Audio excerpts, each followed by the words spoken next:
Hi, everyone, and welcome to episode 2 of the Bookia Live Chat Show.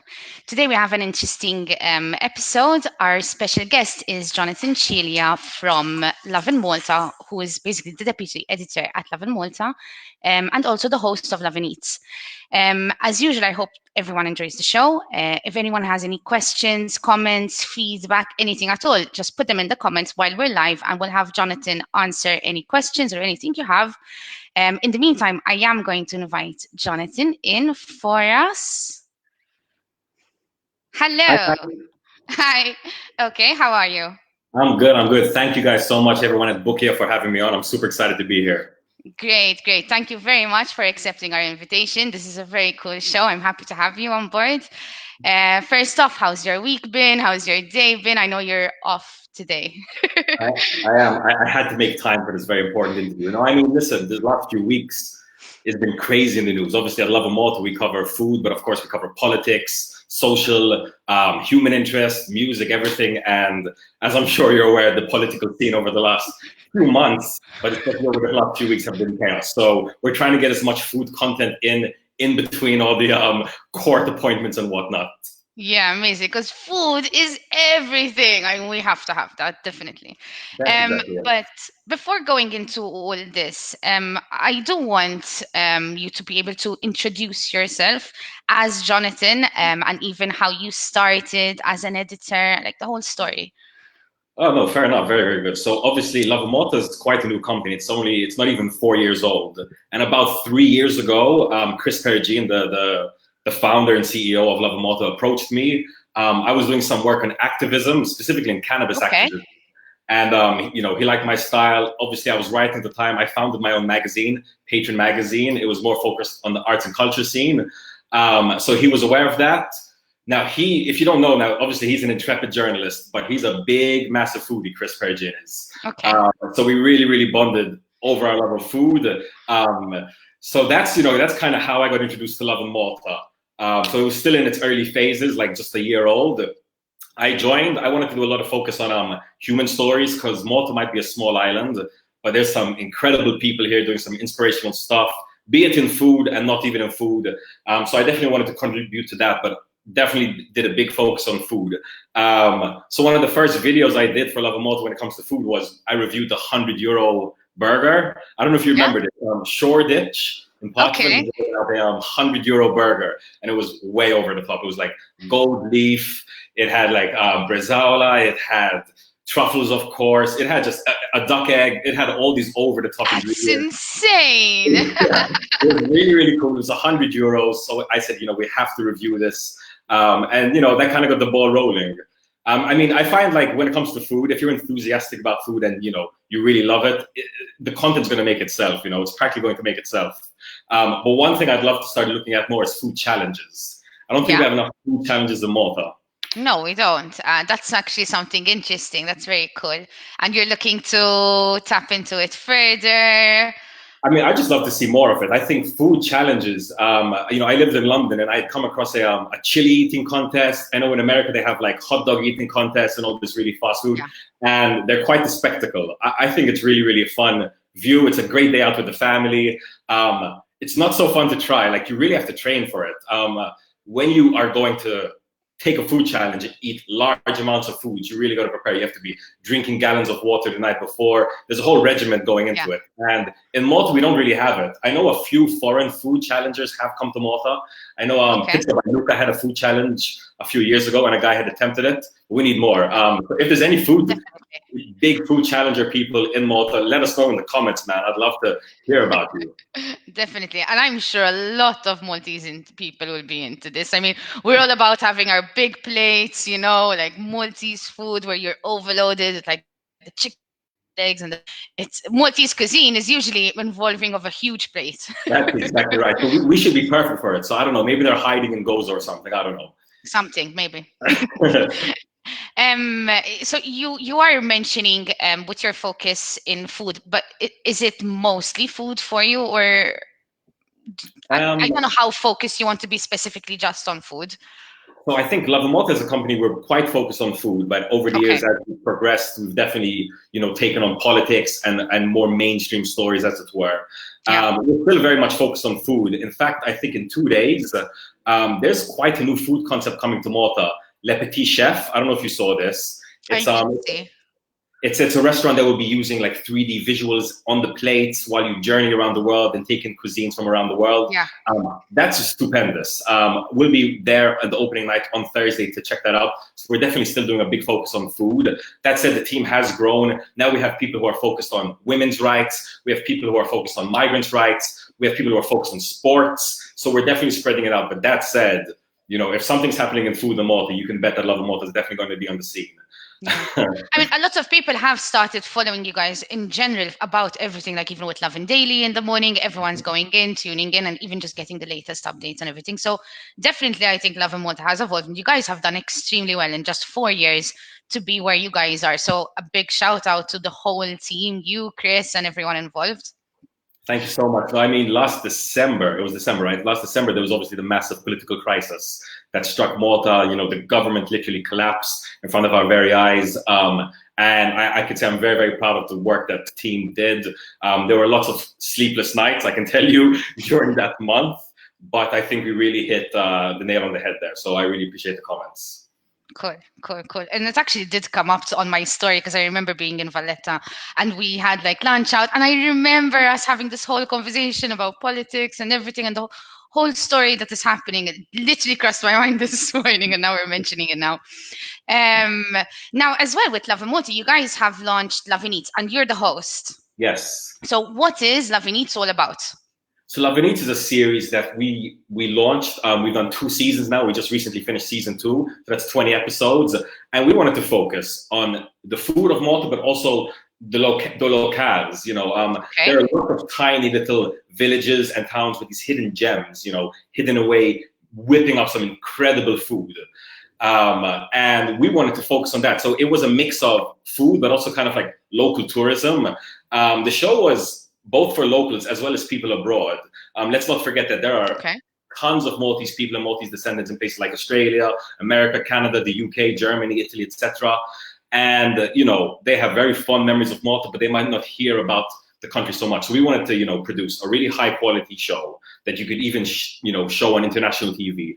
That's mixing beautiful locally made food with passion, with some beautiful shots of the country, these little that even places like Valletta and Sliema, these are the cities of Malta, but some places they're just chock-a-block with really good restaurants. So I think that was kind of the show. The show basically, the format is we choose a theme, be it pizza or extreme foods or whatever it is. We choose 6 locations. We oftentimes don't tell them that we're coming, and we just show up with a camera. We order a dish and we just review it outside the facade. Very informal, very fun show.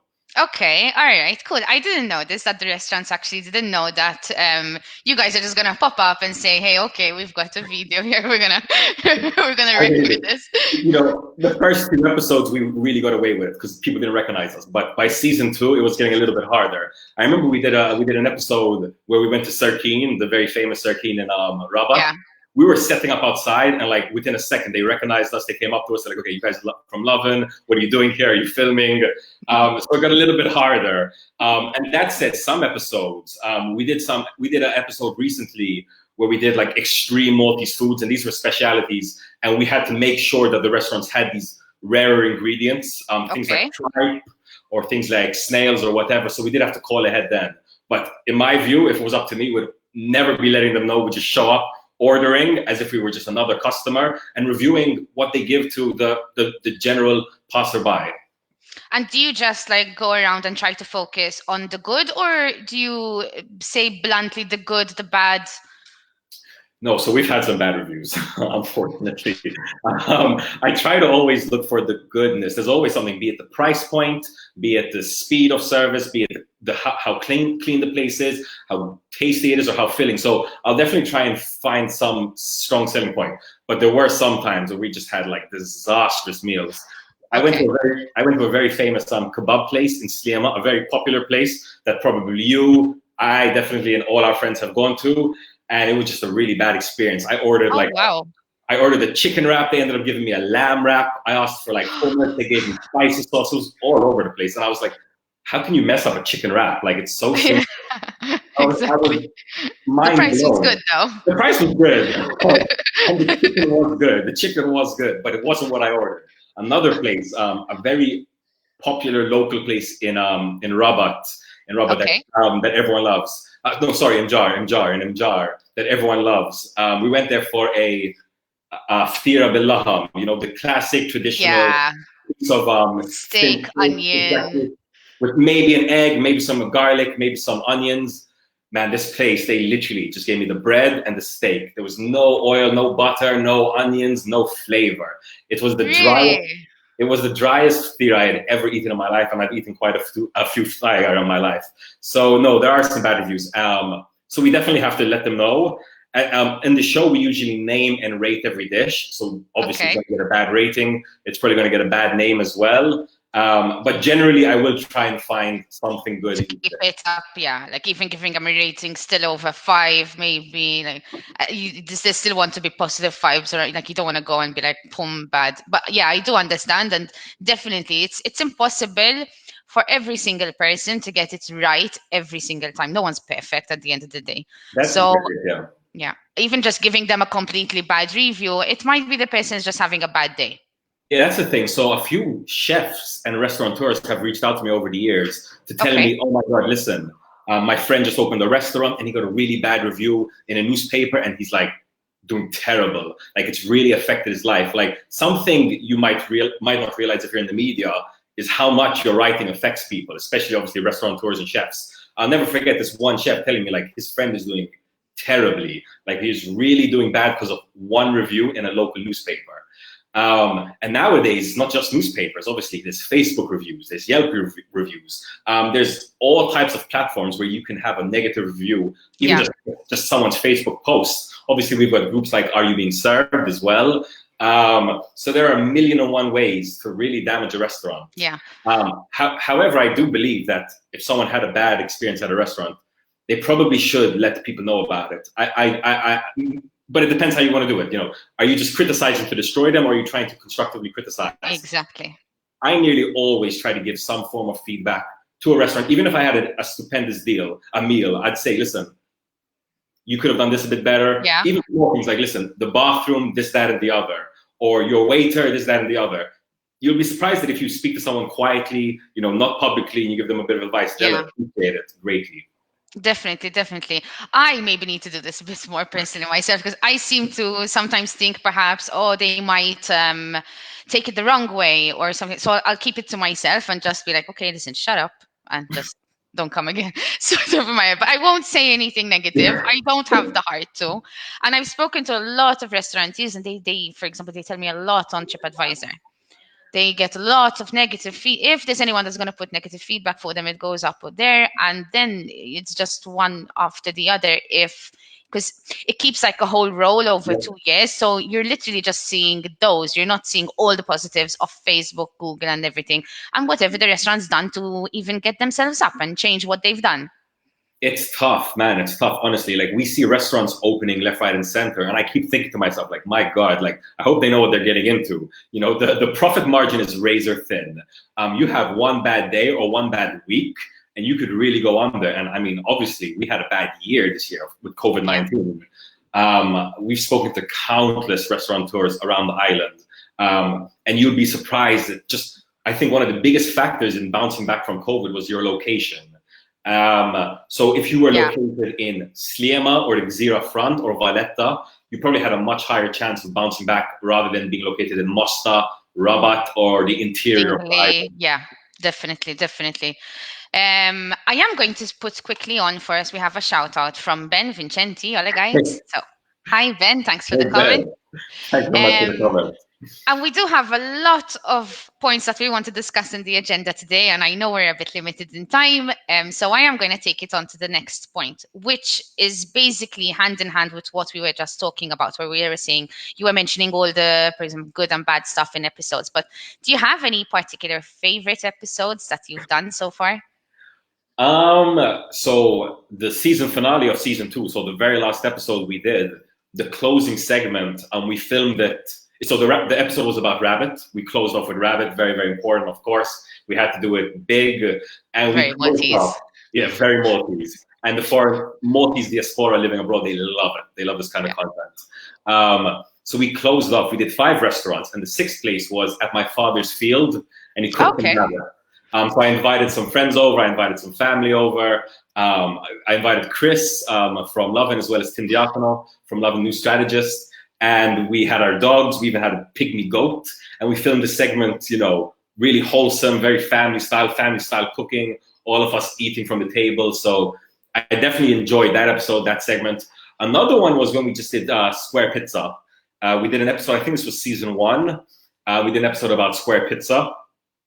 And during the research, I found out that some people in Malta, they have terms for different types of pizza. There's pizza mara and pizza rajal. And I was like, really? What is this? I've eaten so many pizzas in my life. I've never heard of them. Apparently, this is something that originated in Rabat as well. Man, we keep mentioning Rabat in this episode. And what was it? Pizza mara. It's pizza with olives, and pizza rajal is with sausages and eggs. And I was like, really? Sorry. It's not. I've never heard of it before. So then we went to Rabat and we went to a pasticceria and we asked them all about it. And they were just as confused as we are. So I don't know where this came from, but good content as well. Someone was genius with this olives and okay. I'm not saying anymore because we're live, but yeah, thank you for that. I did not know that at all. And I mean, I think I have pizza every weekend. I'm a huge pizza lover. Definitely, I have to say though, possibly one of my favorite episodes was episode 2 of season 1. It was a personal favorite wine because we took on one of my favorite fast food comfort foods. It was an entire episode. Think about it, the entire episode dedicated to the woody sausage roll. Okay. So rolls, specifically to the woody sausage roll. We went around 6 places looking for differences, variety, variances in this humble woody sausage roll, and you'd be surprised. There was quite a big difference from the pastry used to the length of time used to cook the sausage to the firmness of the bite. So yeah, this is literally the pasticci places. Basically, you just found the 6 best. Okay, I actually tried one last weekend. I don't know if you know of the pasticci shop that is next to the prison. Of course, Paula, and they have an insane one right now with mozzarella around. Yes, I'm not sure. I think it's Max Man. They were one of the most highly requested places as well. Every time we say we're going to do a pastizzi or pizza or something, it's heaven. People start commenting, you have to go to Paula, you have to go to Paula. So shout out to those guys. We actually featured them in 1 or 2 episodes, and they were so sweet. They even let us into their kitchen to film kind of like the behind the scenes. So definitely shout out to those guys. Cool. Big shout out. Thank you. Now, let's go back. I know before we were talking about the restaurants and everything, and there's a lot of things that have changed. Even with COVID that happened this year. And I don't know if you've seen this, like the dining out experience in the last few years, not just with COVID and even before. There's a big difference from 10 years ago going to book a restaurant out and eat out. I mean, I remember when I was younger compared to now. What's your whole take on this? No, I mean, over the last decade, the local dining out experience has changed completely. And I mean, obviously, then there's things like Bookia as well that are taking it to the next level. But prior to that, even before 2020 or 2019, I think we saw, the upgrading of standards in Malta. It might have been before that Maltese restaurateurs didn't really care about local diners so much as tourists. It seemed like there was this kind of mentality that, like, if you had a British person or an American person, they might tip more. Maltese people don't tip, so focus more on them, and local people might not be treated so well. Of course, you're always going to have those upper gourmet type places that are going to treat everyone fine. But I always felt, that some restaurants, if you spoke in English, you're going to get treated better. That said, if you go to some restaurants, some localities, you speak in English, you're going to get treated worse. Yes. So it's very much a mixed bag, and a lot of it came from prejudices within restaurateurs. Now we've upgraded a bit. We've got much more foreigners living in Malta, And we've got foreigners opening restaurants themselves. I mean, over the last 5-6 years, the amount of Italian and Sicilian restaurants that we've seen blow up all over the place. I mean, and these guys, you know, they're passionate about food as well. If you're a Maltese restaurant owner that doesn't really care, and next door a Sicilian guy opens up and he's making, you know, he's making beautiful coffees, he's making beautiful desserts, he's making pizzas and got these crazy fish recipes, you really need to step your game up because you're not going to last very long. So I think there's been a lot of greater challenges to local restaurateurs to step it up. And I think also over the last few years, we had a new generation of Maltese restaurateurs. I mean, like one of the best restaurants in Malta, in my opinion, is Danny's. Yeah. I just had lunch from there. Shout out to Danny's. Shout out to Danny's. Every time I go there, I'm super satisfied. Yeah. And like, think about it, they don't have the best location, right? And they don't have like some crazy marketing budget or anything. But the passion in the food, the friendly service, exactly. You know, these things, these can overcome a lot of other things. And this is one of the new wave of kind of like really high quality local restaurants that you saw opening over the last half decade or so. Fast forward to 2019, 2020. I mean, last year, I remember 2019, I was just really happy with the sheer amount of cuisines that we were having in Malta. We had like a Hawaiian poke place opening up in Sliema. We had Peruvian restaurants opening up. I went to the Peruvian place. The guy didn't even speak English or Maltese. Like, okay, you know, it was that authentic. Like, they didn't even speak any of the languages, but they were ready to offer Peruvian food. So when I see these kind of things, they remind me of like what you see in like places like New York or really like first world places where you have people from all around the world coming in. But then 2020 hit. And I think it was a bit of a rough ride because 2019, a lot of restaurants opened up. And not only restaurants, takeaways, kiosks, food trucks. Maybe they've transitioned their business model to be able to cater, remain open. They had to. If you weren't offering deliveries 2019, you had to offer deliveries in 2020. There's only a few restaurants that I can think of that I know of that aren't offering delivery. And they must have some great model that's really working for them because I honestly don't really know how. And on this note, the timing of Walt, time to eat were there, I guess, but they upgraded a bit with the COVID. Deliverify as well. It's like, wow, what timing. Like they launched and then like this massive global pandemic hit. And all of a sudden you saw Maltese people's eating habits changing entirely. Most Maltese people would often go out once a week. It was typical for a Maltese family to go out either on the Saturday, maybe for the Sunday lunch, maybe even on a Wednesday. Then COVID hit. You know, a lot of Maltese people have elderly people in their family, aunties, uncles, parents. You don't want to risk that. And even to this moment, a lot of people don't feel safe going out. Enter delivery. Enter delivery, you know. All of a sudden you have an app on your mobile. You can just pay a couple of euros and you're going to get the food you wanted delivered to your house. At the beginning of the pandemic, especially in April and March, April and May, like the delivery couriers were really going out of their way to not even contact you. Like they'd leave the box on the floor and undo the zip and you have to go and take it yourself. Exactly. And they also did something really unique that I had noticed, that right when the pandemic had started and everyone was sort of locked away at home, you know, trying to stay safe, they removed the minimum delivery fee. So even if you were a person on your own, you still had the opportunity to try it out and see how amazing it is. That's exactly for right. a takeout service. I mean, let's be clear. When it comes to the Maltese people, 2 or 3 euros as a delivery fee makes all the difference. Maltese people, I mean, people all over the world, but definitely Maltese people. If it's free delivery, you're nearly definitely going to go for it before. Yeah. Even 1 or 2 euros can make a really big difference. I have noticed. So definitely delivery fee. I mean, not only that, I don't know if we had a story on Lovin Malta about a week or 2 ago. Shocking story. A food courier, a Venezuelan food courier, had a delivery in Hamroon. This was one of the few, I'm not sure which app it was, but it was an app that didn't do contactless payments. So they were still accepting payment by cash. The courier went to the location in Hamroon, delivered it, and the client was like, what's this 3 euro delivery charge? Where did this come from?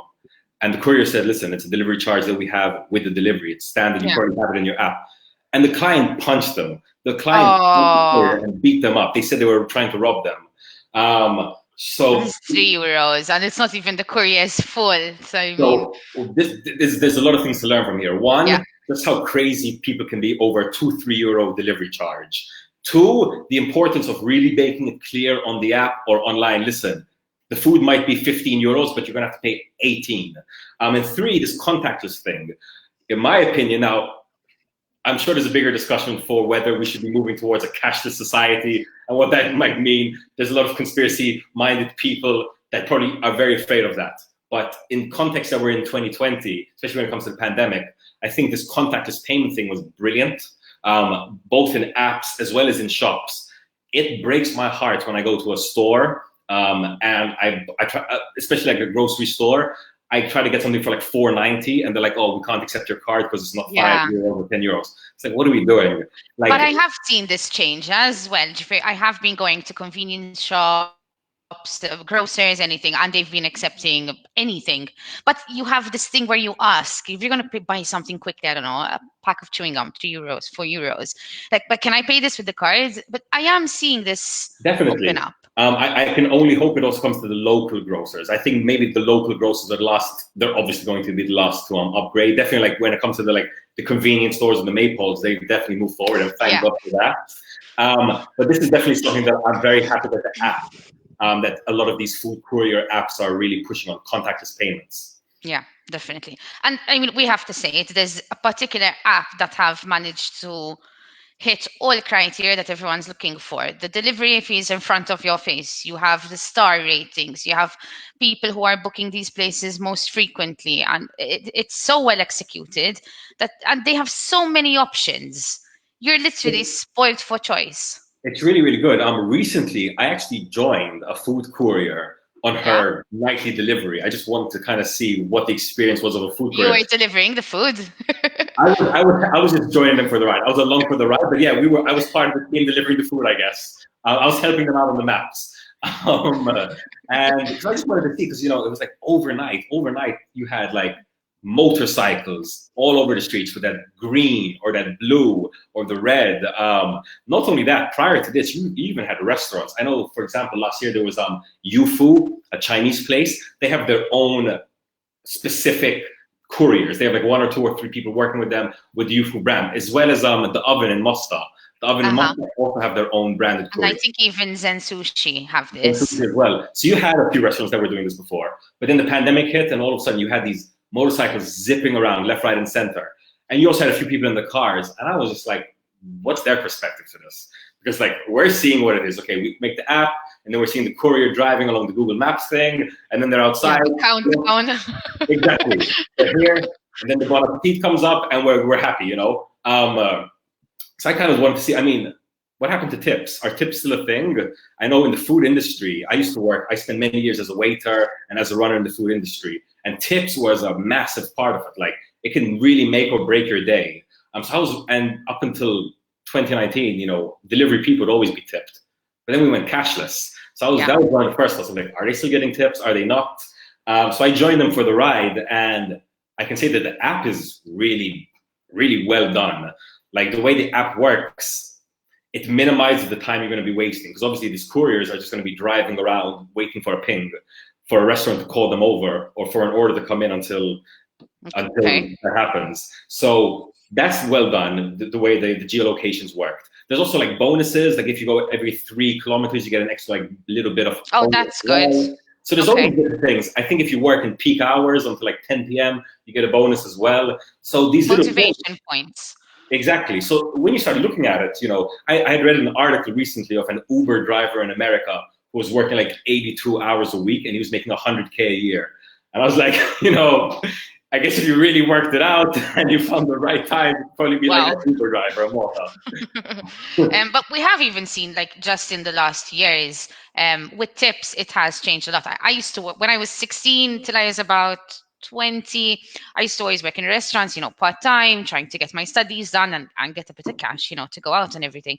But I remember when I was 16, 17, tips were like, you'd be lucky if you got 1 Maltese lira or €1 or 2. Okay. And now for me, going to a restaurant, like, to not leave €5 tips for a good, you know, for an okay service, it's become the norm. Yep, and you're not like you're not asking the whole table to do it. Comes automatically. I think, once again, that is the newer, younger generation of Maltese people. I think my parents, your parents, probably all of our parents, they'd be like, why am I leaving a tip? Mush, I paid already for the bill. You know, they'd have this kind of mentality. Whereas our generation, you know, we grew up on it in TV shows, in movies, in media. Like, we just know, like, you're kind of supposed to give a tip.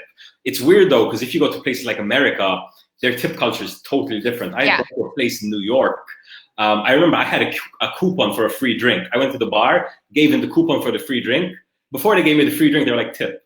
And I was like, my God, the drink's for free, but I still need to tip you. So the culture for tipping is so different around the world. But I think Malta's definitely come much closer to the UKs, to the Americas over the last few years. Like you said, I wouldn't really imagine going to a meal with my friends nowadays and not leaving at least a 10% tip or thereabouts. Yeah. Exactly. And I mean, we could go on and on about this, but even, for example, if we look at our parents or our grandparents, I think we are more comfortable and we're earning a different set of money. It's more easy to spend your money than our parents in their lifetime and the grandparents, because at that time, you know, I mean, it was a completely different story. So this for sure plays an effect in it. No, that's a massive point. I mean, another thing is, like, when you speak to your grandparents or your uncle and auntie and you're like, listen, let's go out for a spaghetti bolognese. They're going to be like, I'll make it for you. What are you talking about? I'll make it for you. Give me the €5 or whatever. Don't waste the money. Exactly. So it is a cultural thing, 100%. I can't even, I'm interested to see what the next generation of Maltese people are going to see when it comes to food. Because remember, like, the younger generation, 12, 13, 14, 15-year-olds, they'll have grown up with delivery as a standard. Yeah. They have grown up maybe never knowing that you're supposed to tip the delivery person. They might not even be very comfortable dining out. They'll probably be thinking, you know, listen, why should I dine out if I can just stay at home and watch Netflix? I'm not sure which way it's going to go, but it'll be very interesting to see over the next decade how the next generation of Maltese diners will approach dining. Definitely. I do think that this is going to continue growing on and on.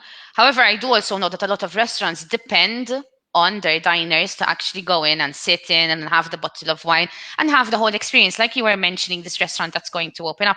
I believe Marvin Gauci have already opened this concept in Budapest. We actually had them on the Lavinity show a few weeks back.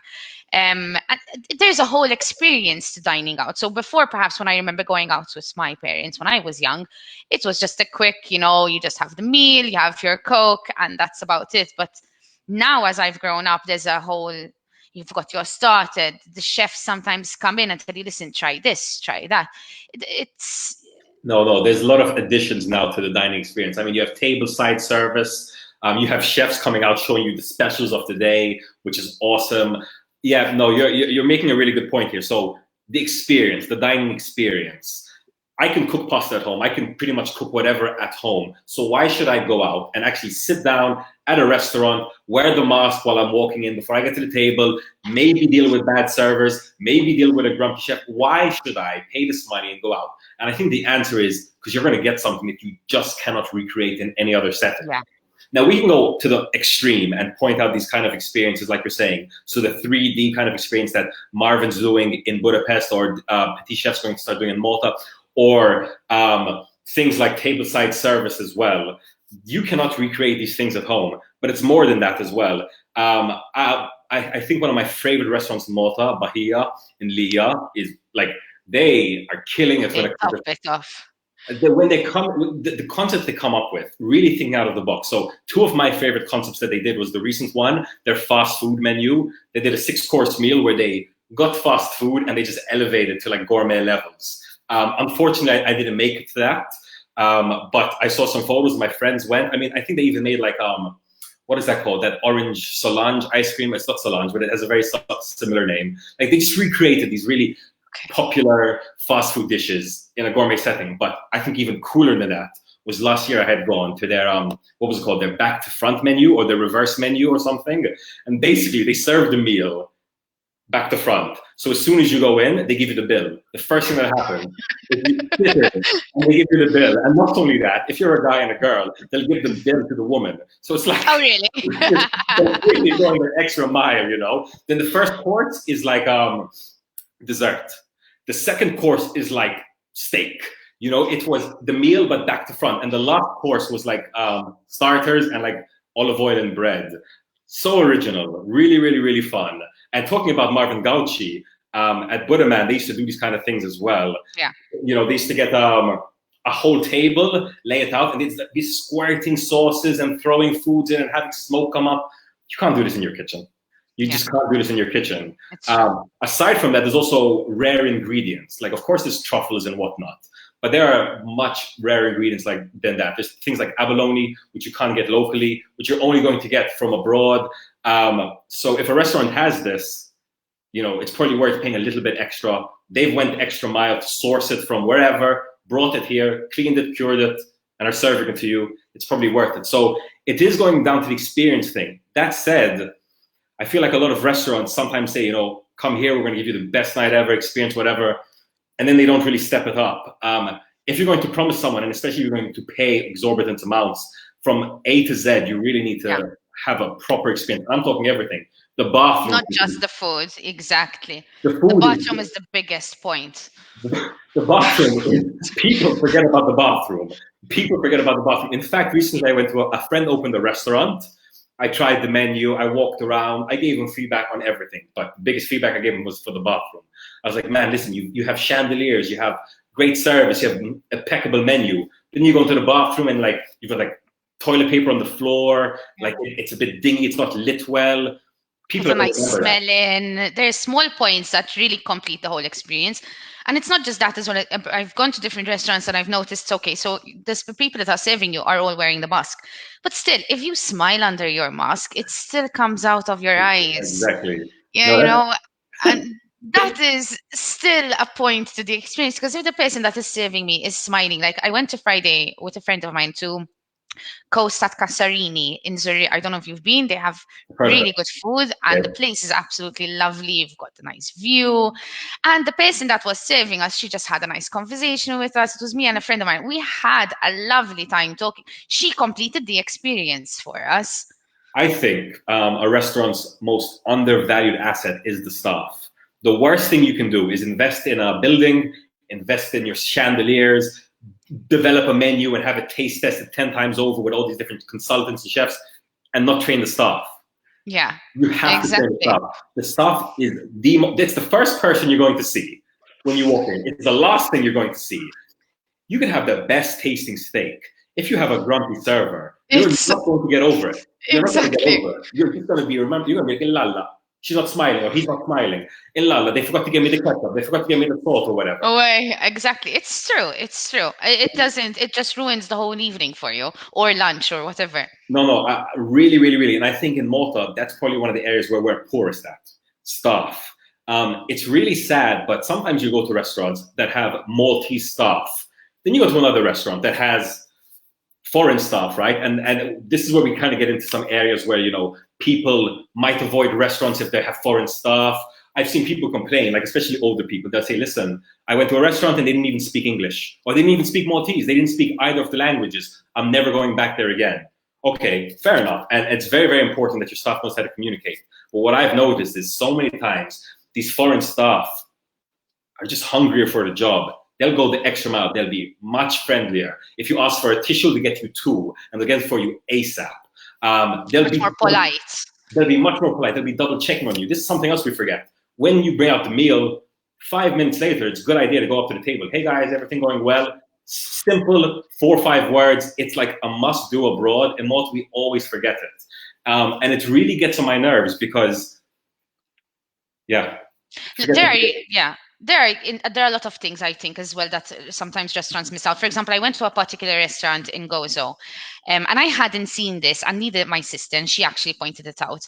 So we went 180 in Gozo, and we sat down, we're everything. And in the beginning, we were like, okay, I hope it's going to be good. You know, it was for their anniversary and everything. So we were really counting it was going to be a good experience. And we ordered and everything. And then the service started coming and checking everything. But the best thing he did is that between every dish that we had, he actually stopped to clean the table. Literally cleaning, wiping down the table, which my sister just remained like this. Like, I used to see this in hotels 10 years ago. Whoa. And it really made her night. I don't see it anywhere. No, people really need to remember the staff is one of the most important, if not the most important thing. Like, I can tell you, I've been to restaurants where the food wasn't that good.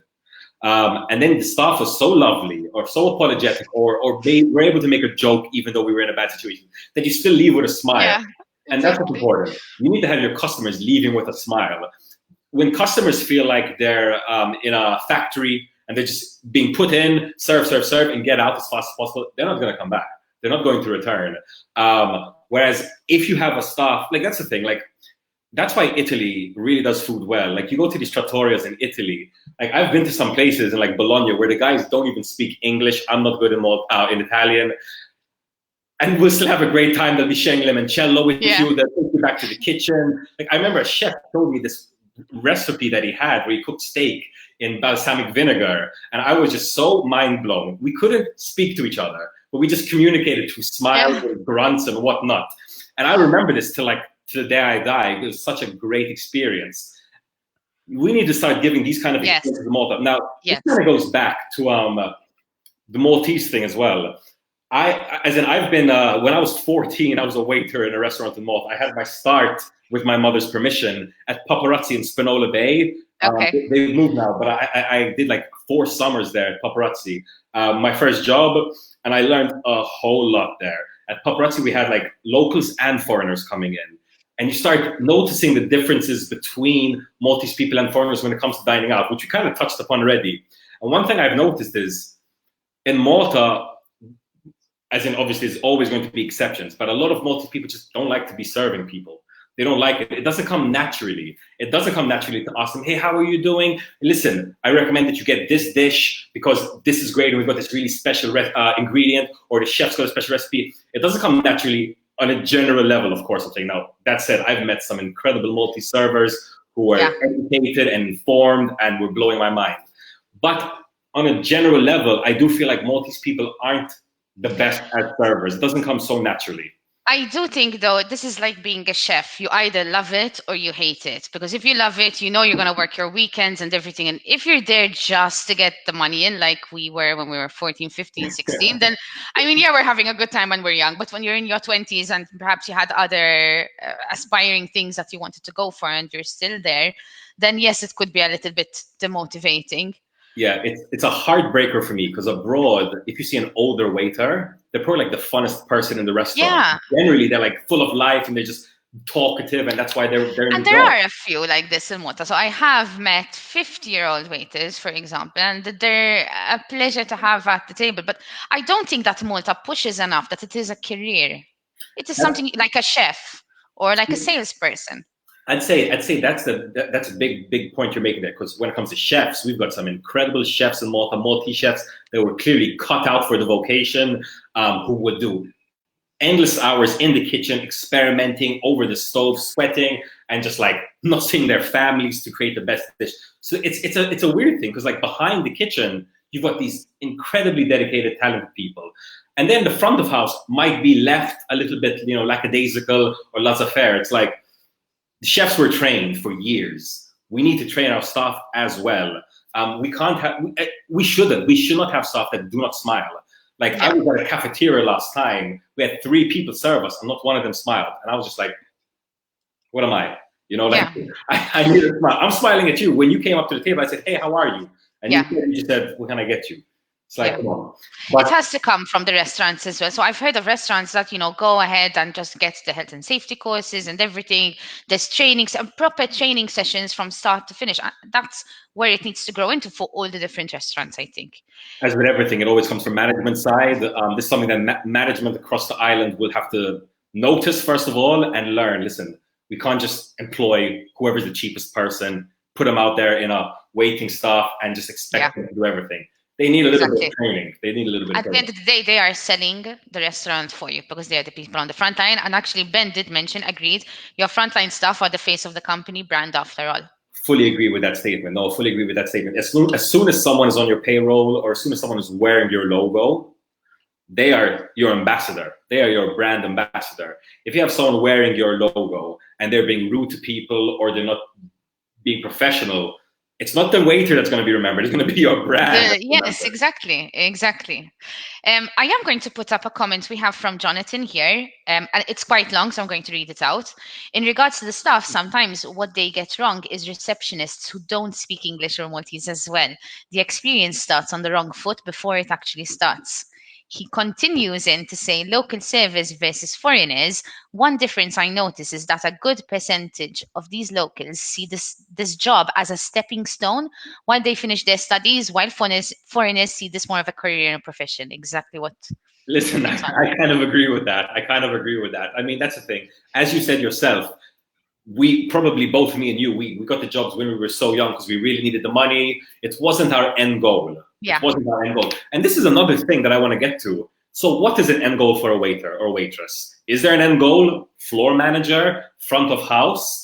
Abroad, you've got much more specialized areas inside of a restaurant. You know, obviously you have things like sommelier. I mean, some really fancy restaurants even have like water sommeliers. So think about that for a second. Then obviously you have the front of house. You have all these different areas. In Malta, waiters it would be a good idea to tell them, listen, these are your career options. Yeah. You might be able to start here, but then you can get here and here and here, and maybe you end up in management or whatnot. I think that would be a great motivator. Because if you think, okay, wait, I'm just working for minimum wage. If I'm lucky, an American shows up and gives me a 10 euro tip, you know, you might not be so motivated, especially if you don't really care about the food. What's great though is you often see some people in restaurants remain in the restaurants. They might switch over into the kitchen, or as I said before, they might switch over into management. And I think that's one of the best kind of career paths. Starting at the bottom, you know, running food, waiting food, getting to learn exactly how a restaurant works and what clients want, and then working your way up. I think definitely waiters and servers should be given this kind of career path. Yeah, definitely. We are running really low on time, John, and I do want to have you be able to answer all our questions for us. So I'm going to shoot on to the next question I had for you. I mean, it's still in line, and I wanted to know the trends that restaurants do to actually engage you to book a table with them. I think hands down, the best thing a restaurant can do right now is have a limited time special. And they post it all over their socials in a great high quality video or photo. I think a restaurant, barely a restaurant, it's a takeaway, but they do have a few tables in that really got this perfect is Bandit in Hamroon. Yeah. You know, Bandit, they have a great knack at uploading these crazy photos. When you see them, you're like, I have to eat it. Like, even if it's like food that you don't even like, or it's over the top, or you're in a diet, or whatever, like you'll see these foods and you're like, Jesus Christ, I need to eat it. And then you start reading the description and it's like limited time only this week. Yeah. And you're like, shit, I only have 1 week. Like I have to get my hands on it. That's definitely going to encourage people to, you know, take that extra step, book, call ahead, see if it's still available or whatnot. So I think one of the best things a restaurant or takeaway or delivery service can do right now is have a particular special that you can only get there, have it for a limited time only. Obviously, it has to be unique and uploaded in a very, very compelling way with a nice caption, no spelling mistakes, avoid the spelling mistakes. A couple of emojis will always do well. And then next thing, you know, if you have a couple of influencers or people like sharing to their stories, it's going to do you a world of good as well. Another way of encouraging people to book there, but this one I'd say less so than the first, is competitions. Still very, very, very, very effective though. Maltese people love a free thing. I think everyone loves free things, but Maltese people love a free thing. Be it a discount or be it a free course or a free entire meal. So doing a competition, you know, a win competition, you're going to have 100 people join and you only have to give out 1 or 2 free meals. Yeah. So it's a good way of, you know, getting your name out there while only giving away a little bit. And getting that boost that restaurants need at the moment, because you have restaurants that are getting fully booked, and yes, they are at a lower capacity. They're at 40-50%, some of them. No, it's really scary. I live in Mosta. I was speaking to a lot of Mosta restaurateurs. Up until a few months ago, they were down 80%. Yeah. There was one local place that I love to go to, Big Shot in Mosta, next to the MCOST, family run, you know, cheap, affordable, a high quality passion for food. It's one of those local places like Shufi that You know, Okay. it's so important that we have them more because they're so local. This was a family-run restaurant. They had 5 or 6 or 7 employees. At the height of the pandemic, it was just 2 brothers running the entire place. I remember thinking, like, Jesus Christ, like you've cut the whole family down to just 2 people because you had to. Like they didn't have a choice, and they were still churning out all the food. They're still cooking in the kitchen and making the cappuccinos. So yeah, no, they definitely have to cut down stuff. But I think over the last few months, I have seen restaurants kind of come back into it. Obviously not as they were before, but these kind of things can definitely attract people. Having speciality that you can only get there for a limited time only. Yeah. I've also been seeing restaurants or people at least on Facebook posting like, listen, I'm looking for a restaurant that actually goes by the regulations. For example, you know, having tables with the spacing between one table and the other of the right amount of the service, actually having a mask. So even if the restaurants go in and post, listen, yes, we are doing this, and not just once, do it on a weekly basis. Remind people that you're doing this.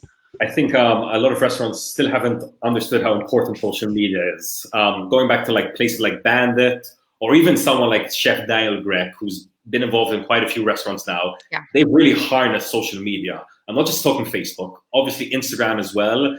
Up until a few years ago, if you weren't on, even now, if you're not on Instagram as a restaurant, you're really missing out. A company we had worked closely with last year was Sphinx Pasticceria. Now, this is a household name, right? Yeah. Everybody knows Sphinx. There's a Sphinx in every locality. They didn't have an Instagram, and their Facebook was like just that weird like location business thing. And I was like, are you serious? Like, you're a massive company. You've got outlets everywhere. You're looking to expand abroad. You don't even have an Instagram account, you know? So they realized it. Thank God they had new generation come in, and they were like, you know what? It's going to hurt. We're going to have to invest. And it's going to be a few months until we start seeing any return on investment in the social media. Yeah. But after those months, but it's worth it. But it's worth it, because then a few months down the line, you've just got a few thousand people always going to see your posts, always ready to engage with you. If anything ever happens, they're there to support you as well. So it's a support network and a support base. Aside from that, marketing online does work as well, if you have the budget for it, of course. A food truck that I hadn't even heard of, Kulau, situated in Tajbish, appeared on a colleague of mine's Facebook feed. I hadn't even heard of it. We ended up writing an article about them. And like they contacted us. They're like, listen, we opened at the beginning of the pandemic. We didn't really do marketing. We've been really, really hit. We didn't really take off. Your article made all the difference. And the only reason we wrote the article is because they appeared on my friend's Facebook feed via Facebook marketing. Yeah. So, I do think sometimes people underestimate marketing in general in Malta. Like actually putting that, yes, there's an amount of money you need to stick in it. You need to basically just shut up, put that money in, but you're always going to see something positive or fruitful come out from any type of marketing you do for any type of business. And I've seen it with a lot of Maltese people where, no, you know, sort of the entry point with marketing. It's really heartbreaking, especially older restaurants. There are, like Sphinx, there are a lot of these brands that you just know the name of, right? When you think of pizza, you think of them. When you think of family meal, you think of them. And these are like the worst brands in sense of upgrading and modernizing. Yeah. What worked for them in the 80s is not going to work for them in 2020, you know? And they just think, oh, we've always done it like this. It's always worked. We don't need to change anything. Buddies, you need to change things. Nowadays, there's so much competition. Like if there was a popular burger restaurant a few years ago that felt like it had no competition, nowadays, you know, there was the New York Best, there's Bandit, there's Burgers Inc. You've got 101 killer burger places that are all over social media. They've got young hot chefs pushing them forward. You can't just rely on what's been working for you 2 decades ago and what worked for your father. So I find they're often the ones that are hardest to kind of communicate with. Like, guys, this isn't for me, this is for you. You might be getting people now, but look around, like it's an older crowd. Once they retire, they stop coming out. The young people aren't going to be coming here. They're going to be going down to Burgers Inc. or New York's Best or whatever. Exactly, exactly. I'm going to put up a comment we have from Lisa. Again, I'm going to read it out, but she's recommending a particular restaurant. So thanks, Lisa, first of all.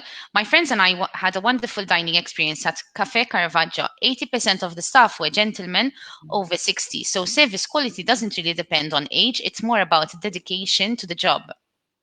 No, 100%. Like, as we both said, some of the funnest, exciting servers were older people.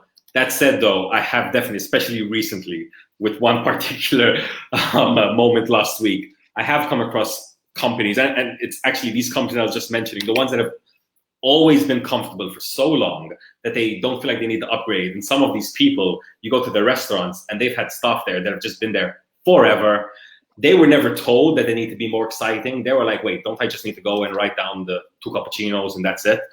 They're not even aware that they need to be asking people, how are you? Or listen, get the chicken pie today. It's super great. I just had it yesterday. I think it's a training issue. But also, if you have no passion and if you're just there to get a paycheck, serving or whatever it is, it's not going to work. Yeah, it's true. There is actually a particular place for me that does this in Valletta. Everyone knows them for sure. I'm not going to mention the name.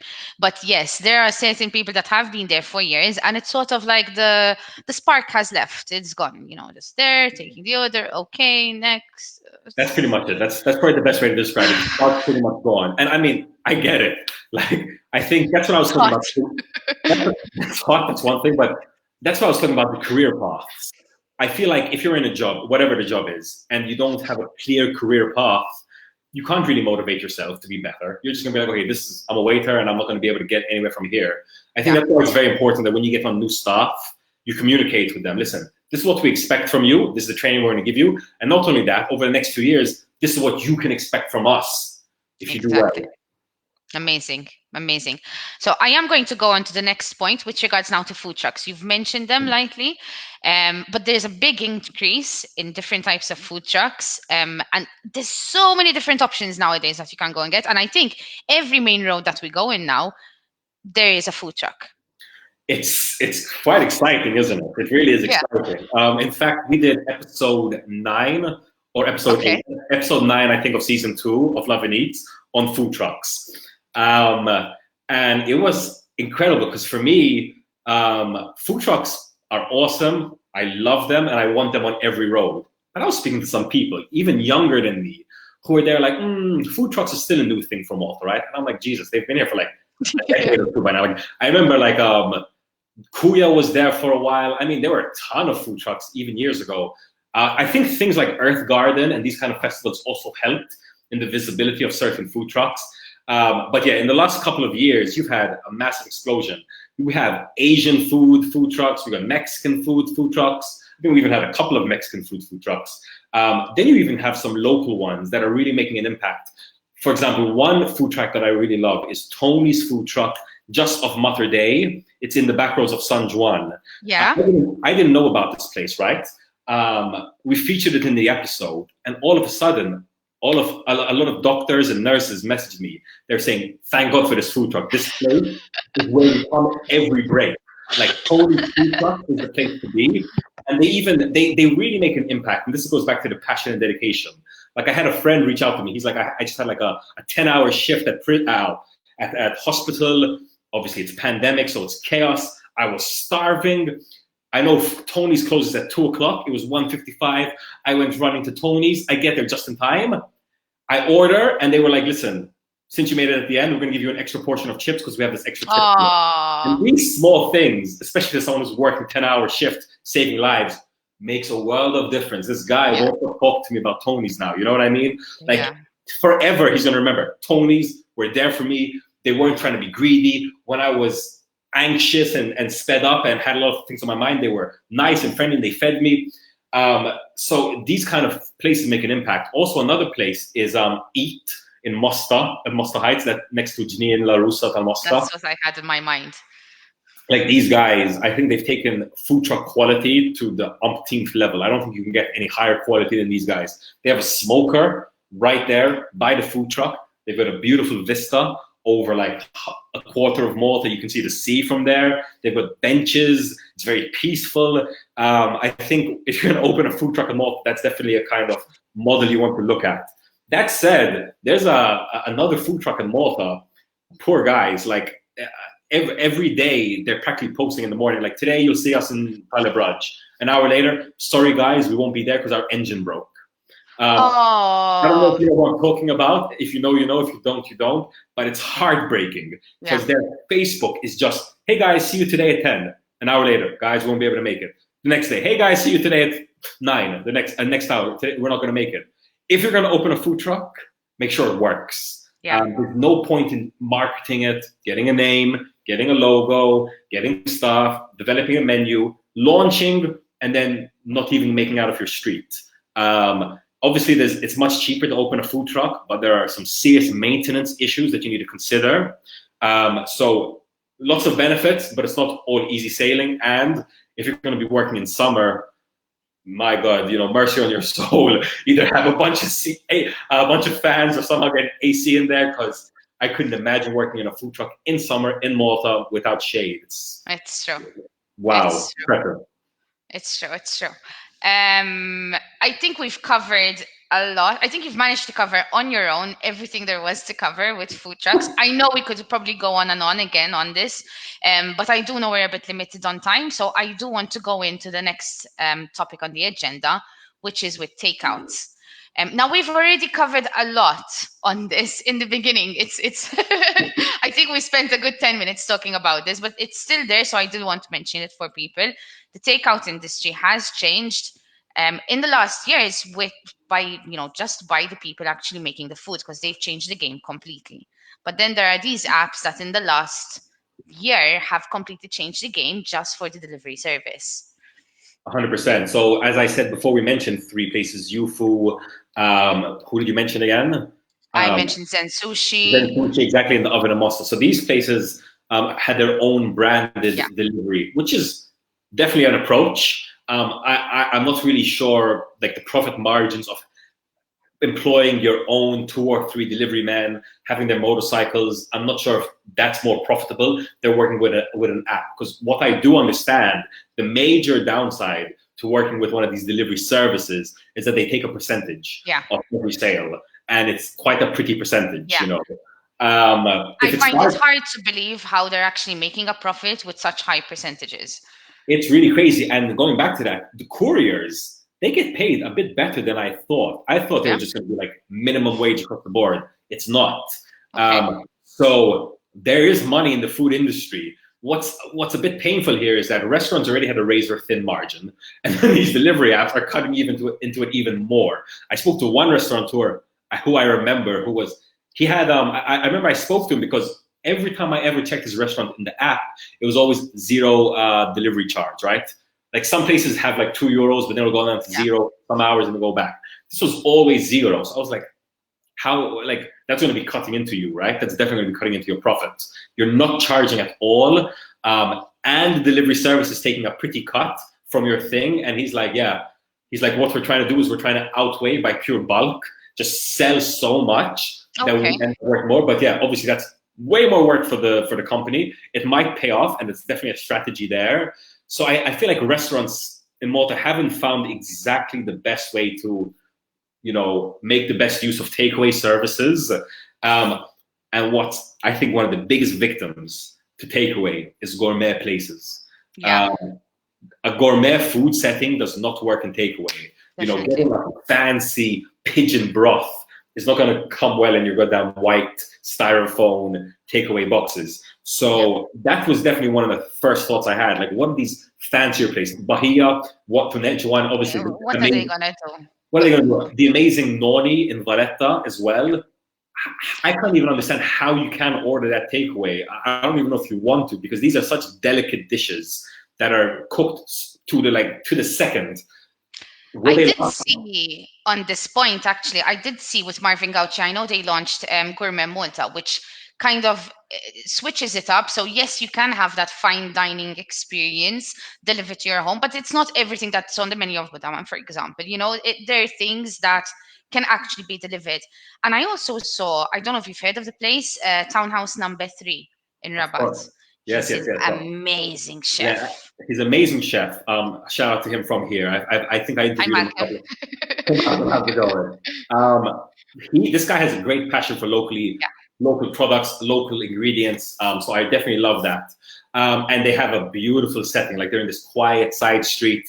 So they kind of tick all the boxes for what you want to have in a restaurant. However, they are definitely in not one of the best locations amidst the pandemic.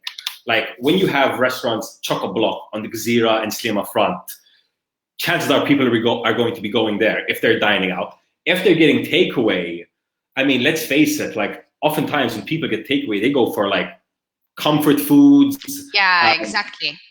Like places like McDonald's. I remember, fun food, easy stuff. There you go, like somewhere like McDonald's, which is like obviously fast food, the one that comes to mind when you think of fast food. Like when they launched the delivery service, oh my God, it was like the Malta changed overnight. Like to knowing that you get delivery, chicken nuggets delivered to your door, I can tell you, especially the younger generation, we're like, I will never leave the house again. That is it. Give me a PlayStation 5, get me this app, and I'm sorted forever. So I think when it comes to the delivery service and the takeaway, the more affordable, the more fast food places, as well as the medium places, are the greatest benefiters. The more high end and the gourmet places, sure, there are some services. There are some services that are going to help them out. I haven't yet seen a way. What's really cool is I have seen some places roll out, cook it your own way. I think the Mediterranean Culinary Academy had rolled out something like this. Yeah, and I think also Chateau Biscuit had done something as similar. Well. Yes, and I'm not sure if Malcolm at Townhouse did this as well, because I did notice that he had a different menu basically to be delivered. There were things that you could actually, get delivered and still have a good experience, because it's pointless for me to send you an amazing piece of meat delivered. I mean, that's the thing. So I thought this idea of giving you the ingredients, really good ingredients, like high quality ingredients with great detailed instructions, with the times and everything. You get gourmet food. You get to have some fun cooking at home, maybe with your family, maybe with your kids or with your mother or whoever. And it's cooked fresh. And not only that, if you pick it up, next time you need to impress someone, you've got a fancy meal that you just know how to cook all of a sudden. You can make it as a date as well. Listen, I got this, let's try it out. Open the wine and let's go for it. Even just for family fun, or I don't know, something between workmates and stuff. So it's definitely different. But I do still think that we do need to try and support as much as possible. Going into the restaurants and going, trusting that they're doing a great job, at least trying it out that one time, going to different ones. They did well with the vouchers. Every restaurant I spoke, they mentioned all of them. Yes, I earned €1,000 with the vouchers. Yes. No, the vouchers, like there's a whole debate whether Malta should have vouchers, etc., but forget that debate. Talking purely food industry-wise, restaurateur-wise, the voucher is one of the greatest things that happened to most restaurants this year. Every single restaurant I spoke to mentioned it. Yes. I remember I was it was the one thing I have said. I don't know if it can work in the food industry, but I saw this a lot in the retail industry. So obviously you had a lot of retail places saying, come in with your €20 blue voucher and it's worth 30. They doubled it. I didn't see it so much in restaurants. Like I said, it goes back to having razor thin margins. Yeah. Offering a €40 meal for €20 is unfeasible for both restaurants, for sure. Exactly. So that's something that's definitely something that they couldn't have done. But these vouchers, like I remember I went to a local place in Moscow. I was eating and 3 young guys came in. They were looking at the menu there and they went to the server and they said, how much is the kebab? $6.50. How much is the chips? They were like $1.50. They looked at each other. They were like 3 kebabs and 1 chips. And they gave them. And they looked so happy. And I was like, it was good. It was brilliant. Like you had people like calculating it just so they could go out and hit the voucher. I enjoyed it. I really enjoyed it because sure, you can say like on one hand, typical Maltese calculations. However, I loved it because they might not have come into the restaurant without that voucher.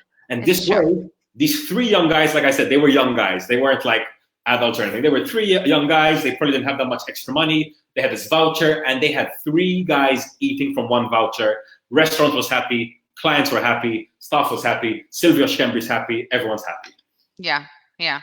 I mean, the vouchers, we could go on and on. I do think they were a big plus. They got people out, restaurants, we have people in. And yes, you can't really expect a restaurant that was closed for 2-3 months to put, use your voucher and get 10 extra euros.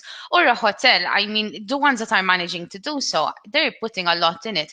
Retail, some way or another, they manage to sell online. No, the retail industry, the retail industry, I think it really showed compared to the food industry. Clearly, they're in a much more secure place. The fact that they're able to offer double the vouchers or an extra 10 euros with the vouchers when restaurants totally cannot, kind of goes to show just how thin the margins are. Yeah.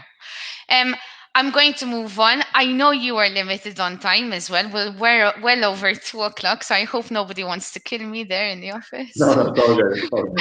All right.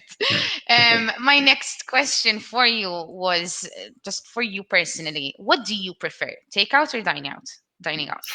I mean, look, a good takeout's always great, but I mean, you can't beat dining out. Like, you just can't beat it. You're entering someone else's home. You're entering a team's home where they've sat down, they've planned out the aesthetic of the room, they've planned out the music, they've planned out the menu, the uniform. Like, they've gone the extra mile, they've invested who knows how much just to serve you like a few courses.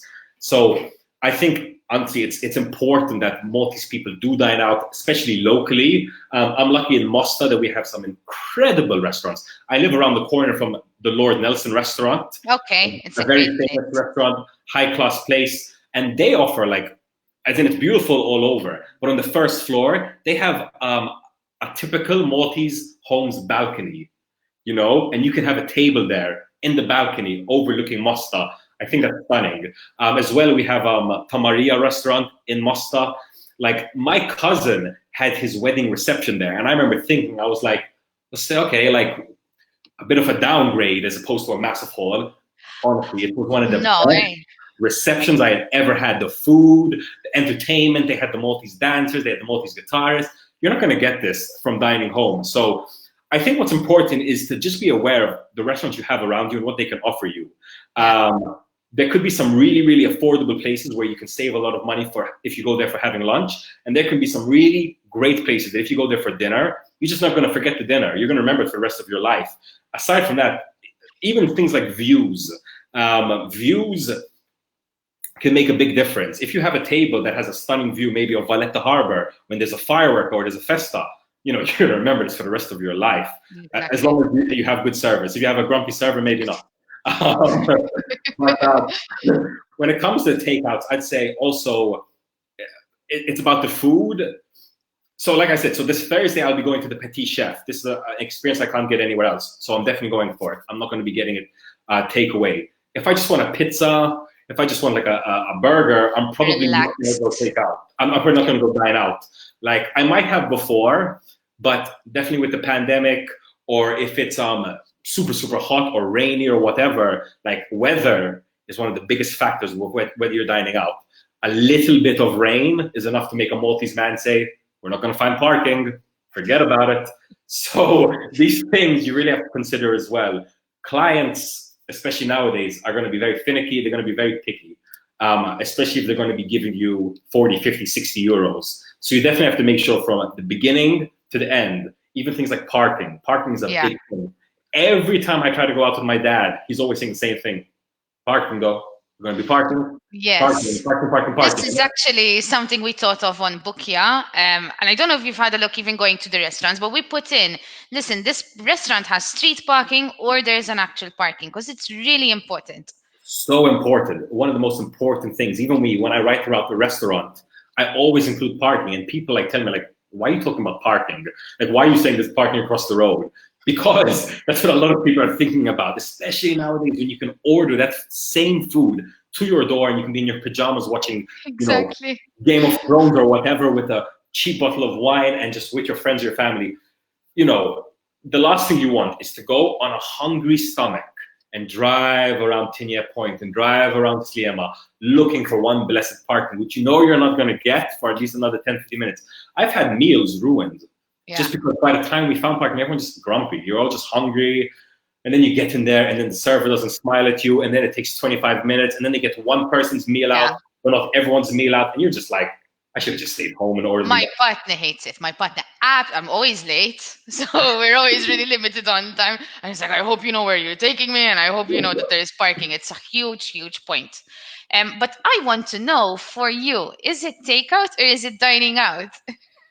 It really depends on the food and the day. If I've had a long day out, if I've had a long day at work, it's definitely takeout. Takeout. It's definitely takeout. If I'm abroad, I'm definitely dining out. Like, Yes. I am not doing takeout abroad. Like, it just goes back to, like, is it worth me leaving to get the experience? I think this is very interesting when it comes to the Michelin Guide. So obviously, you know, recently we had the Michelin Guide come to Malta. We've got 3 one-starred Michelin-starred restaurants in Malta. One of them is the aforementioned Noni. And then we have, 20 Michelin recommended, recognized restaurants in Malta.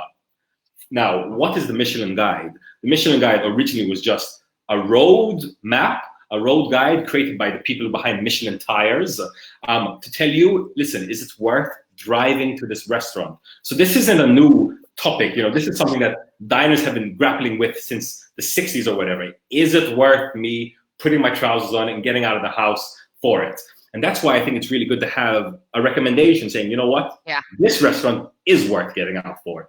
It's definitely worth getting out for. Somewhere like Noni, it's worth fighting for parking in Valletta and walking in. You can't even, as in, obviously in Valletta and some other places, even Rabat, some places you just can't even park near. You have to park a few roads away and walk into them. Is it worth it if it's raining or if it's too hot? So it goes back to even what we were saying about the toilet. Parking, toilets, first mile server, every little thing is enough to put off a potential client. And it's hard because there's so many little things. This is why I said I probably will never be opening a restaurant myself, because I would go nuts trying to think, okay, how's the toilet smelling? Is everyone's uniform clean? Like, there's a lot of small points that you have to put in to be able to put the experience. There are people that can execute it amazingly well. We can mention like 180, Marvin Gauch. I mean, he's managed to build different concepts, different areas, have an amazing team, always have that one person that can go out and start growing and teaching everyone. And I'm sure that it's not just these 2. There's a lot of restaurants that have executed this even very well. For sure. And to go back to the parking thing. So in Mosta, there's the Palma supermarket complex, right? The Palma shopping complex. Ample parking. And I've noticed. I still don't find parking. What? I still find trouble to find parking there. If you find trouble finding parking at Palma, wow, God bless you. You need help. But what I was going to say is that area, there are about 5 or 6 or 7 restaurants all popping up there, and I hope we start seeing more of this. Little food hubs. So you have like Cafe Cuba, you have Posh Kebab, you have KFC, you have Burger King, you have Dr. Juice, you have Zen Sushi. I might even be forgetting 1 or 2. But what I love is if someone proposes dining out there, I'm always going to say yes. I'm really never going to say let's get takeaway from those restaurants, because I know I'm going to find parking. I know that they have big enough restaurants that I'm not going to have hassle to sit down. I know they all have the markings on the floor for COVID, for everyone to step aside. So it's just putting the client at ease that from the second they get out of their house to the second they go back home, they're not going to be facing any hassles. They're not going to be facing any grumpy people. It's all going to be good. And they're going to be having a nice, fun dining experience that is not going to leave them with a bad taste in their mouth. Exactly. And the first one is always the most important one. Once you go to a restaurant and you love it, it's all in. 100%. Honestly, restaurateurs, if you recognize that you have someone new at your restaurant, send out a free drink. Send out a free dessert. Yeah, bottle of limoncello, go for it. And there are restaurants that do this. I think they're so important, because if you give one free thing to your clients the first time they visit, oh my God, they're nearly definitely going to be coming back. And they're going to be telling their friends, guys, go there, you finish, you're going to get a free shot of limoncello. Yeah, Perfect. Exactly. Now, John, is it okay if I'm calling you John, or should I keep it in long, Johnathan? Whatever works for you. All right, okay. But what is your process to find the right restaurant and book? So let me take my most recent booking. I think I needed to book a place just a few days ago in the middle of the day. So I was like, they probably have some empty tables, but let me double check. Surprisingly, my first method is just messaging them on Facebook. I just message them on Facebook. I want to see their response time. I want to see how friendly they are. If I speak to someone on Facebook and I get a very curt reply, it's already going to start putting me off. I want a smiley emoji. I want to say, hey, thanks for contacting us, this, that, and the other. So social media is a big thing for me. And I have a feeling a lot of younger people as well are really big on social media. So you definitely want to have a good response rate on social media. Like if I go on a restaurant and it's like, usually reply within 2 days. It's like, it's too late for me. I'm just going to go to a competitor. I need you to respond to me quickly because I'm really bad. Like I would probably book like on the last hour or in the last day. And that's like the worst thing for us. Especially right now with tables. And I've heard of restaurants being fully booked even 5 days before, which is insane. No, as in it's great, but it's totally insane. So you definitely want to do everything. So that's why something like Bookia might mitigate all these things. The thing is that you definitely are going to have like last minute bookers like myself who just didn't think ahead, were lazy or whatnot. So that's definitely something that restaurants would need to keep in mind. Like, I don't know if there's a way to like have a backup table in the back just in case. So that's definitely a problem there. I talking with different restaurants, I do know that they always have a set number of, or they try, at least pre-COVID, to have a set number of tables just in case you get that walk-in.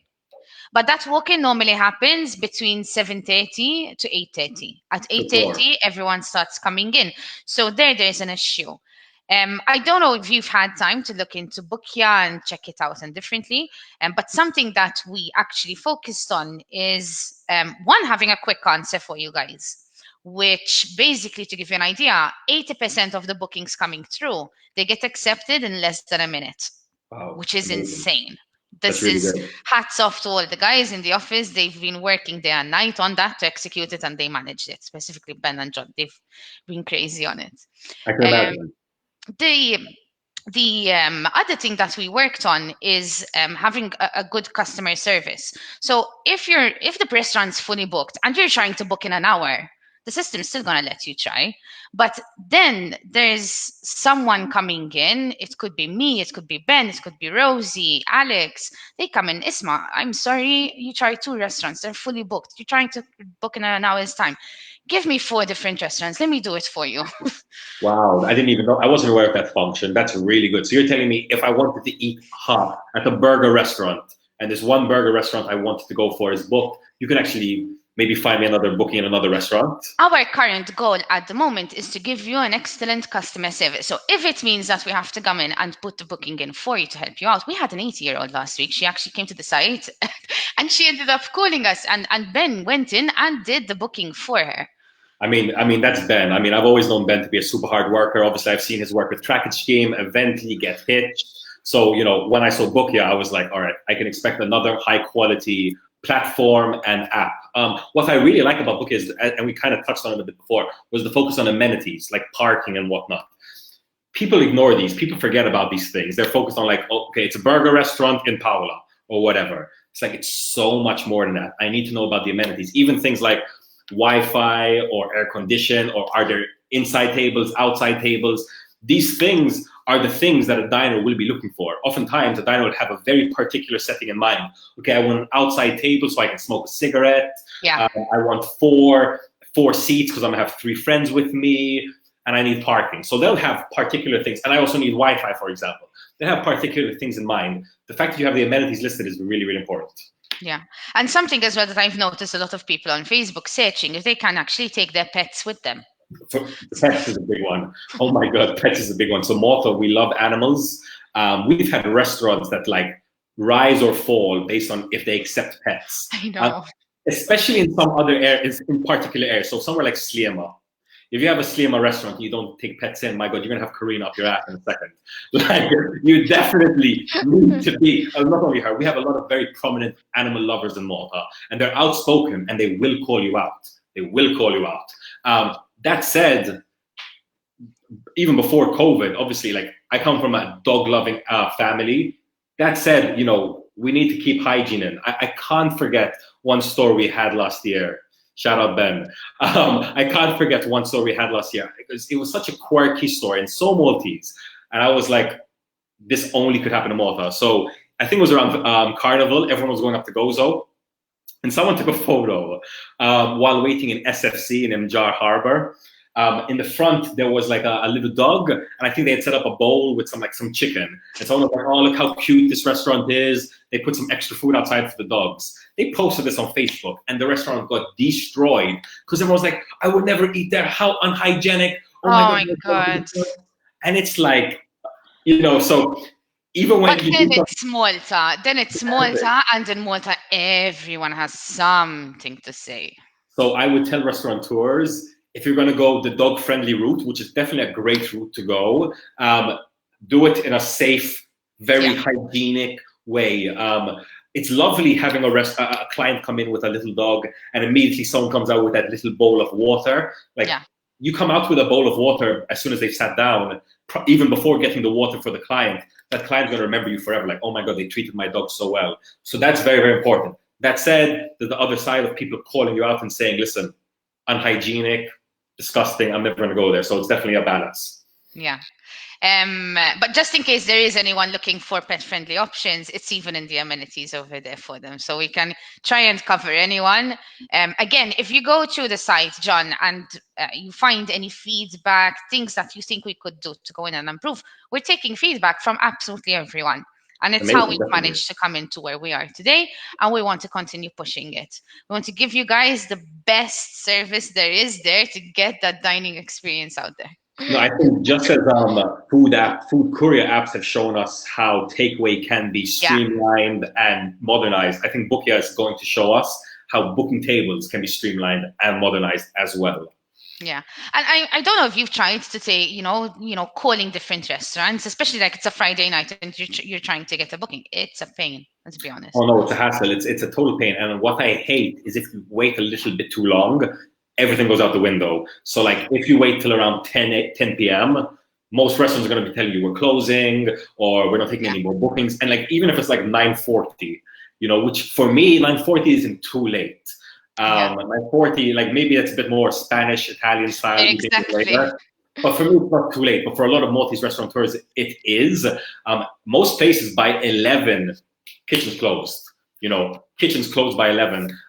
Most places by 10:30, even at 10 as well. So that's one thing that kind of you have to keep in mind. If you've waited a bit too late and it's approaching 9, get your booking on, man, because you might be left hungry and you're going to have to go for that 24 hours McDonald's.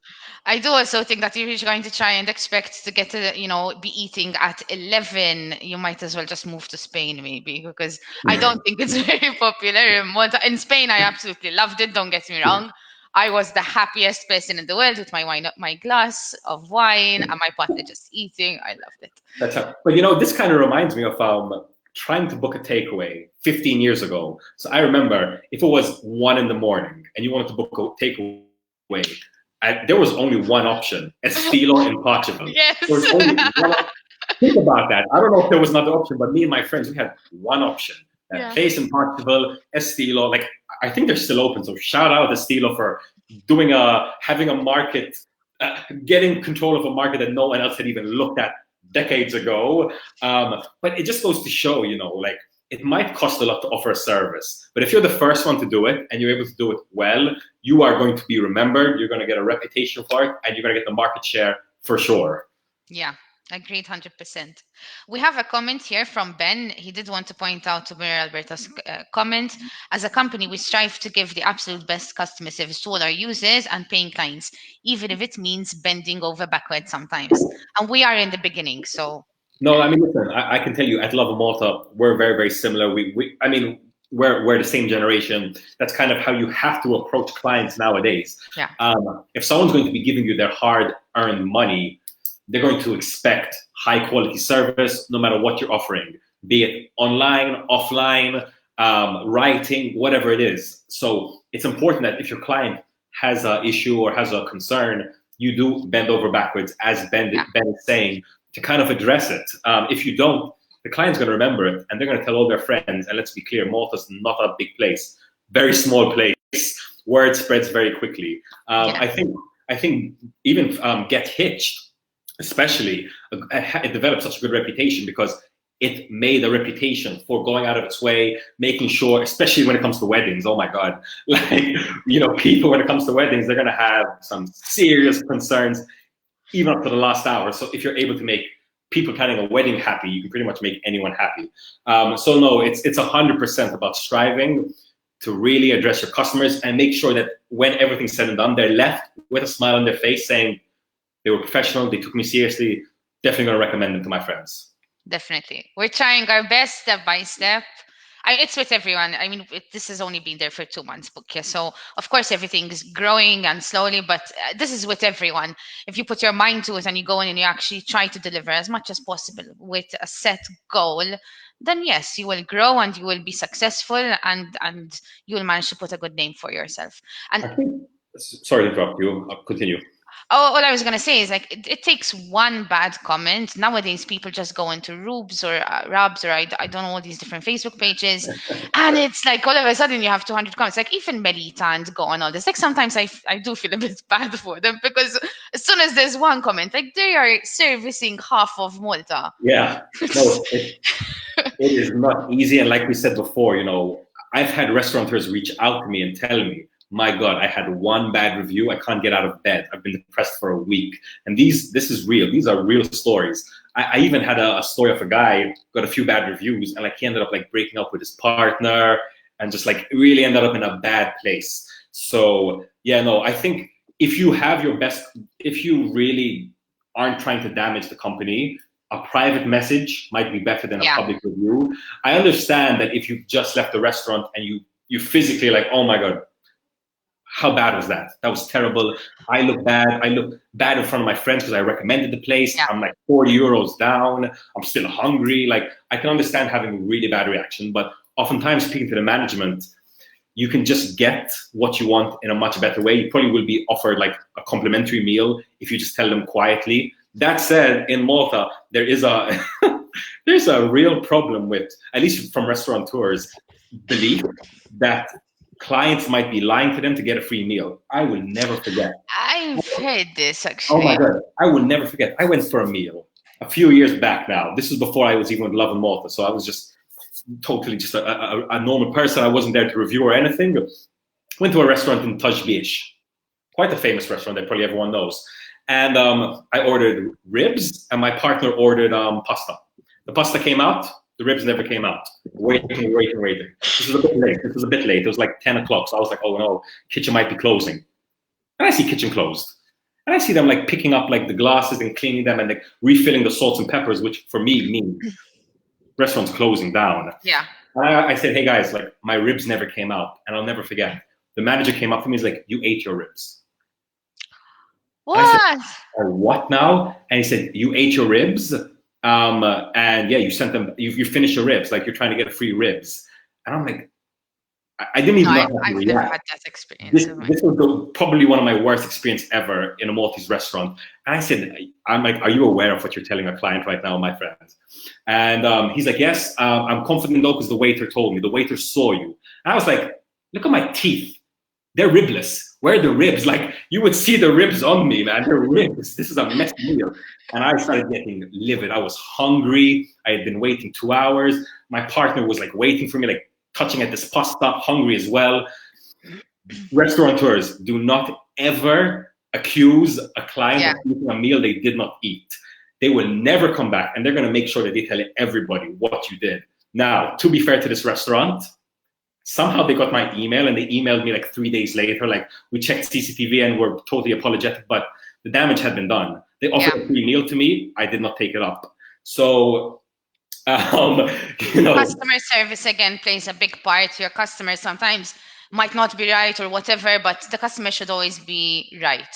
And definitely don't accuse them of eating ribs that they didn't eat. Yeah, definitely. I am going to start bringing everything to a close, Jonathan. I don't know if you have any tips for our audience trying to dine out from your end. So what I was going to say, a bit of a tip for restaurateurs, actually, if I may.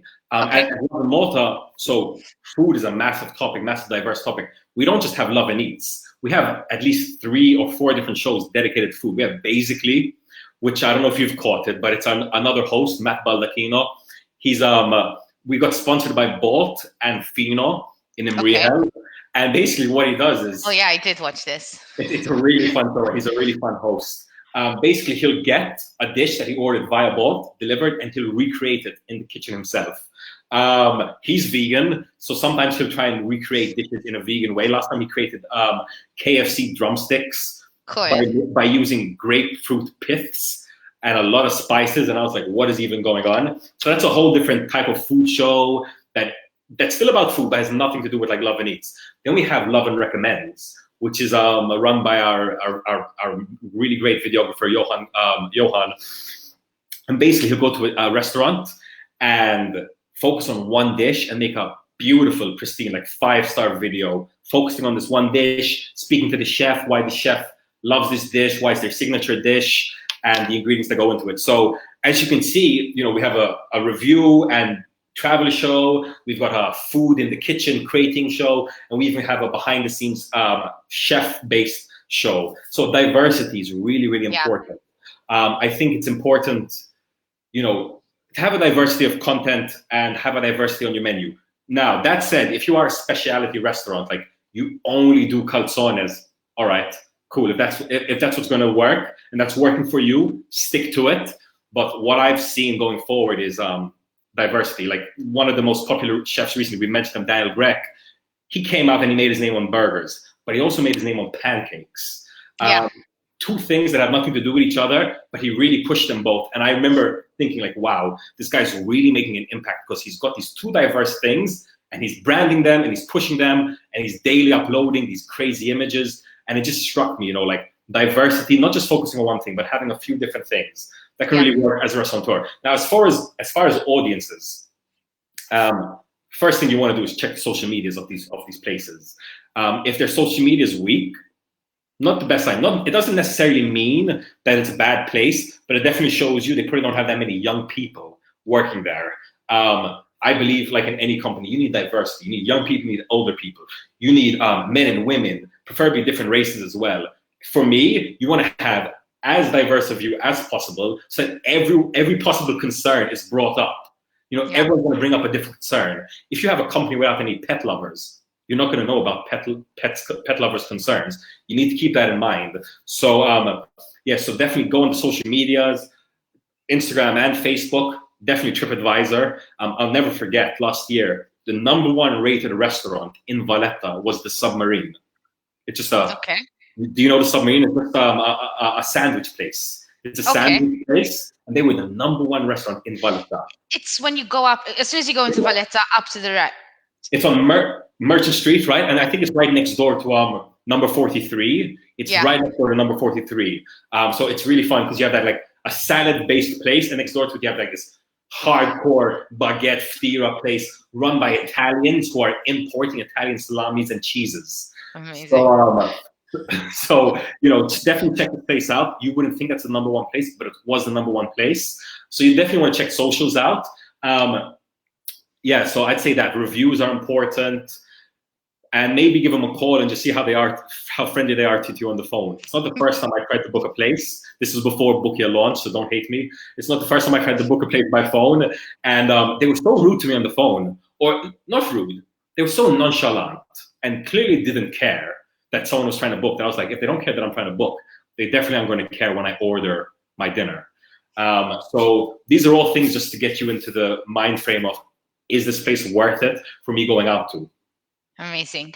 Thank you for that. I am going to give as well a tip out for all the audience, if they're going to be dining out, to go onto Bookia. And I don't know if you've seen that we just launched a referral scheme. If you haven't, I'm going to explain it. It's super easy and it's quite interesting because it's quite different to every other referral scheme that people have done. So basically, let's say I'm going to dine out and I'm going to use Bookia, okay? And I've completed my dining experience. I'm going to get a referral code, right, John? I'm going to pass it to you and you're going to do the exact same thing. As soon as you actually complete your dining experience, the system will know that you actually showed up to the restaurant and everything. I'm going to earn €5. Now, Wow. a lot of apps tell you, listen, you have 5 credits, you can spend it again in the system. Da, da, da. It's not like that.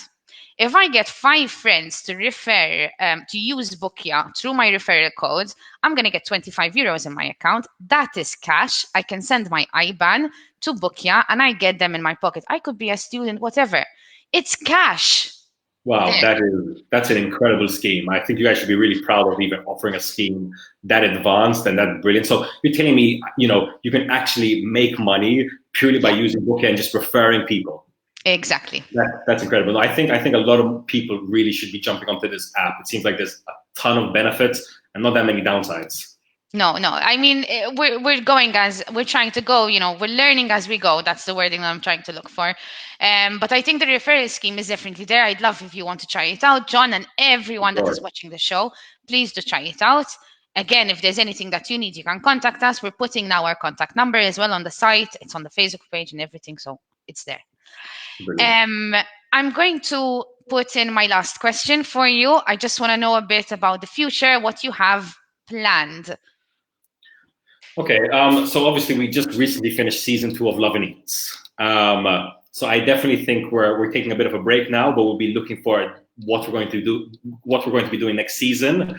I might switch up the formula a little bit next season. We're testing out a few ideas right now, but definitely we'll be keeping the same kind of vibe.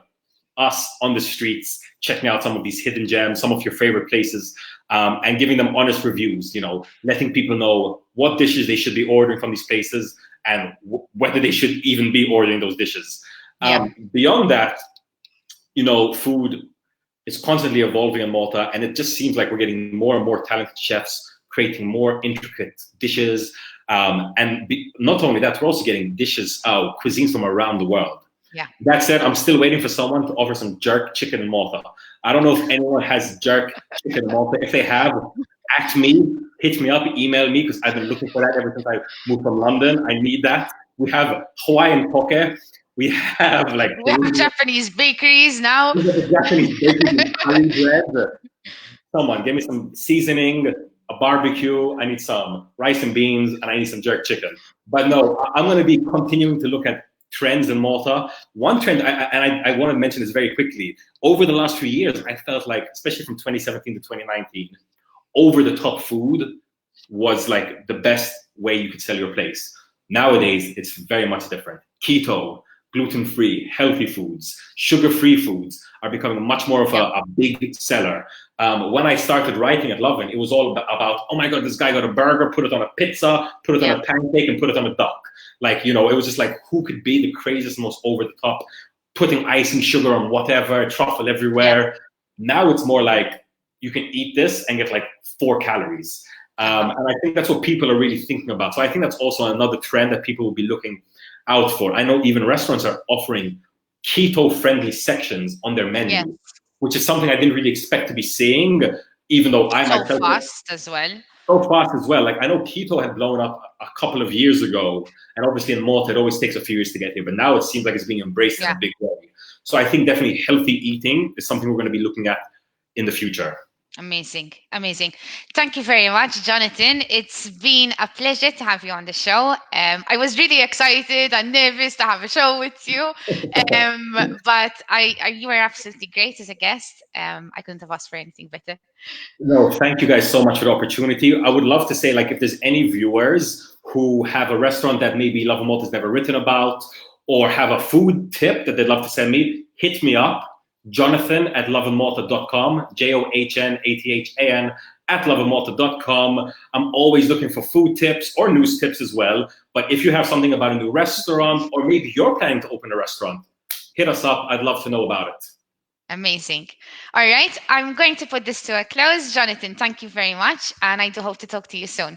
Thanks again, guys. See you. There you have it, guys. Johnathan Cilia from Lovin Malta, deputy editor there, and also the host of Lovin Eats. I really think this was an amazing show. We covered a lot of different topics. We learned a lot about Johnathan, and we learned a lot about Lovin Malta and even Lovin Eats and how it works and all. There was a lot of insight about dining out, about food trucks, takeout options, and all how everything has changed, because a lot of things have changed in Malta. And I really do think that the game has stepped up. And there's so many different things that we can go out and get our hands on, and try so many different food things out. Thanks again to everyone for watching the show. Thank you for all the comments, to everyone putting in. I love it. And I do hope to see you guys next time. Bye for now.